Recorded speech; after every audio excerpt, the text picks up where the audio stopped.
நம்ம லைஃப்லேயே ஒரு தேவையா நீ வருவா, நம்மளும் பஸ் வாங்கி ஓனர் ஆகிட வேண்டியதான். டேய் விஜய், கடைக்கு போய் 1/2 லிட்டர் பால் வாங்கிட்டு வாடா. ஒரு நல்லது நினைக்க கூடாது, உடனே வந்து நின்றுணும். நீ நடந்ததெல்லாம் கிழிச்சுச்சே போ. என்ன வேணா? பால் 1/2 லிட்டர் பால். டேய் அப்படியே 1/2 கிலோ பெரிய வெங்காயம். வேற ஏதாவது இருக்கா? இல்ல இப்பயே சொல்லிடு. இல்ல நீ போ. சரி விஜய், பச்சை மிளகா ஒரு 100. என்ன மம்மி? பச்சை மிளகா ஒரு 100. பச்சை மிளகா 100. ஆமா. டேய் விஜய், முட்டை மறந்துட்டடா. பக்கத்துல தான் செவருக்கு அப்படியே முட்டிக்க போ.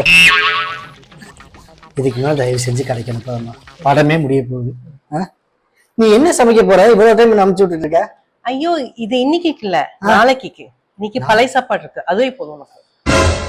பழைய சாப்பாடா? ஆமா. பைத்தியமா இருக்கும் போல இருக்குது.